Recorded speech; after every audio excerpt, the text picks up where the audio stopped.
शिवसेनेप्रमाणेच आता राष्ट्रवादी काँग्रेस आमदारांच्या अपात्रता प्रकरणी सुनावणी होणार आहे आणि या सुनावणीचं वेळापत्रक प्रसिद्ध करण्यात आलं आहे।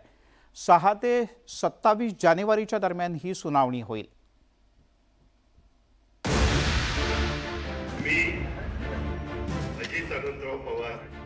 2 जुलै 2023 ला अजित पवारांनी पक्षात बंडखोरी करत शिंदे सरकारमध्ये सहभागी होण्याचा निर्णय घेतला होता। राष्ट्रवादीतल्या फुटीनंतर अजित पवारांसह 9 आमदारांवरती पक्षानं शिस्तभंगाची कारवाई केली होती।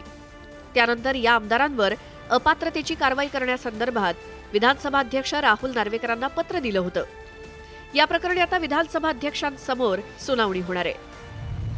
6 जानेवारीला राष्ट्रवादीच्या दोन्ही गटांकडून याचिका आणि त्यावरील उत्तराची कागदपत्र एकमेकांना सोपवली जाणार आहेत। 2 दिवसांनी म्हणजेच 8 जानेवारीला याचिकेसाठी अधिकची माहिती जोडण्यासाठी वेळ दिला जाणार आहे। मात्र 9 जानेवारी नंतर ऐनवेळी कोणतीही नवी कागदपत्र जोडता येणार नाहीत।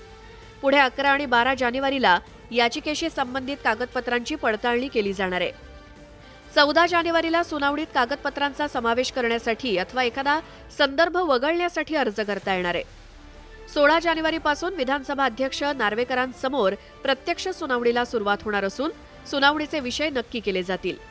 त्यानंतर 18 जानेवारीला प्रतिज्ञापत्र सादर करावी लागणार आहेत। पुढे 20 जानेवारीला अजित पवार गटाच्या साक्षीदारांची उलट तपासणी होणार आहे। तर 23 जानेवारीला शरद पवार गटाच्या साक्षीदारांची उलट तपासणी होईल।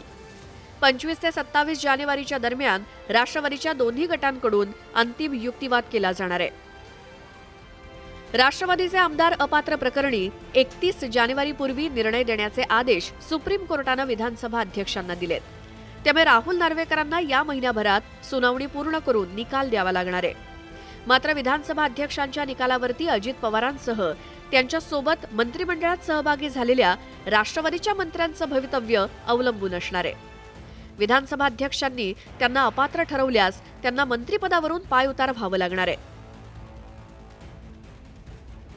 शिवसेना आमदारांची अपात्रतेबाबतची सुनावणी संपली आणि अखेर राष्ट्रवादीच्या आमदारांची अपात्रतेबाबतची सुनावणी उद्यापासून विधानसभा अध्यक्ष राहुल नार्वेकर यांच्या विधिमंडळ कार्यालयात सुरू होणार आहे। 6 जानेवारी ते 29 जानेवारी अशी जवळपास 23 दिवसांची मॅरेथॉन सुनावणी असणार आहे। या सुनावणीमध्ये शरद पवार गट की अजित पवार गटाचे आमदार अपात्र होतात याकडे संपूर्ण महाराष्ट्राचं लक्ष लागलेलं आहे। व्हिडिओ जर्नलिस्ट अर्जुनसह मी तुषार रुपनवर, न्यूज 18 लोकमत, मुंबई।